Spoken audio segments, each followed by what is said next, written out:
Hello and welcome to another episode on Maros Bonsai channel. If you collected any trees during the spring collecting season, you are maybe wondering what to do next, what you have to do with a collected tree, how to protect it, how to care about it, what are the things you have to avoid in any case, how you can support your freshly collected tree so you improve the survival rate of your tree. Let me start with this tree. This is Acer campestre, collected by myself about 4 weeks ago. As you can see, it survived collection, and many times people are asking me what to do after the tree was collected. What I'm trying to do is to keep the tree protected from the wind, provide the tree with nutrients by applying slow release fertilizer into the substrate directly in the moment when I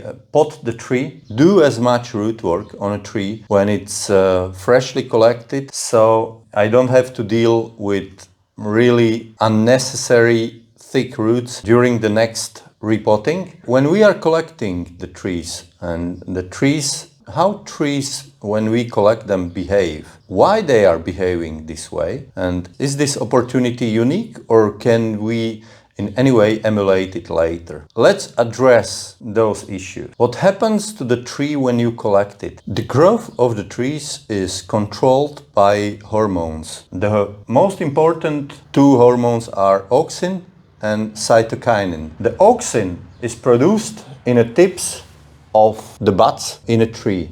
So imagine you have huge tree. This tree was like 4 meters tall, and the tips of the branches everywhere on the tree are producing a lot of this hormone, which travels through the tree, and everywhere where it passes any buds, it tells buds not to sprout. It tells the sleeping buds that we are here at the top of the tree, at its original height, and we have good condition, we have good light, we have everything what we need, so you don't need to do anything. And this is how the tree is programmed to survive in the nature. What this hormone is doing, that it's suppressing all other sleeping buds everywhere on a trunk, which were creating during the life of the tree. When we chop the tree, when I was collecting this tree, I removed 4 big parts of the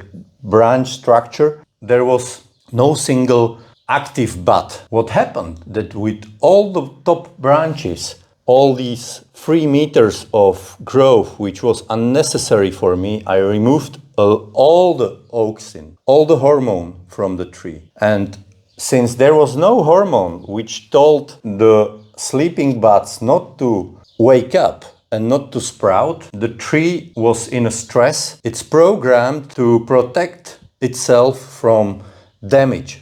Imagine that the tree is damaged by a storm and it's broken at this height, or it's shorter and it's eaten by herd of deers or any other animal. So the tree is programmed and it's telling its other buds, we had a stress situation here, we lost a lot of foliar mass, we need to reproduce the mass if it's not really late in the season. So let's go wake up all the buds which are there, are able to grow new shoots and regrow the green mass, so we can produce another sugar for feeding ourselves. With chopping the tree during the collection, we are simulating this process. We removed the big parts of a tree. There is no auxin, which is suppressing the sleeping buds on a tree, and tree is forcing its buds, because they are not suppressed by hormone, to wake up. And this situation is really unique. That's why you can see the sprouting from all other parts of the trunk. The tree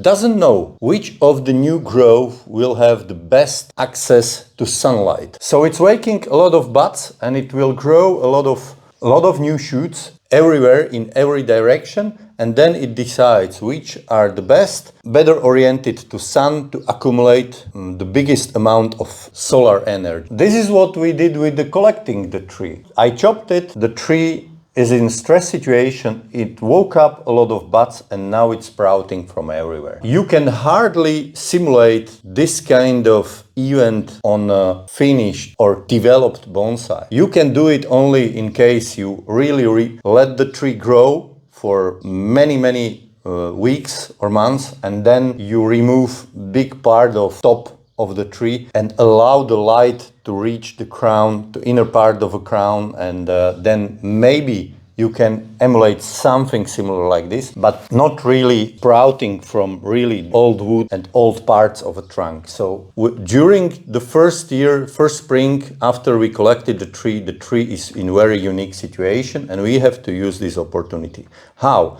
We have to choose which of those new shoots we will use. We have to choose them carefully, because if we are going to lose any of the shoot on really old part of the wood, it's very hard to achieve the similar effect again.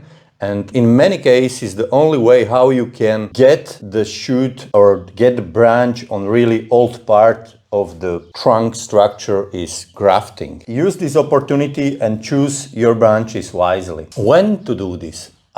Personally, I would like to tell you that I'm not in a hurry and I'm not going to remove anything green from this tree now. Why? Because I think all the growth which is even down here will produce some amount of sugar and will help the tree feed itself and grow new roots in this very stressful season when it was collected. Only in case you are absolutely sure the tree is very vital, it's doing really well, extremely well, then you can start to select your branches. In this case, I can see the tree is very vital. I could do that. I could remove at least some of this bottom growth, but I give it few extra weeks so it can produce a little bit more food for itself.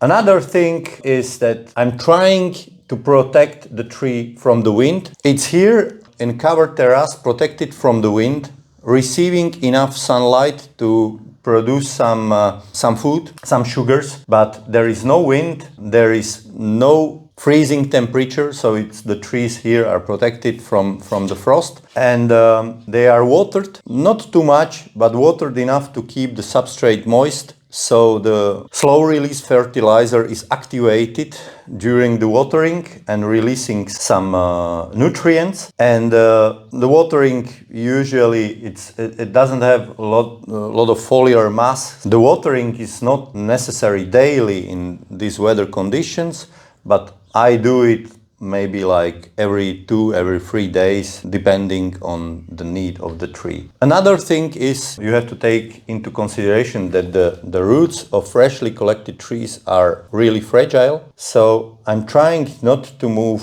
the collected trees at all. First season, I'm very careful and I'm not trying to transport them anywhere for whatever reason.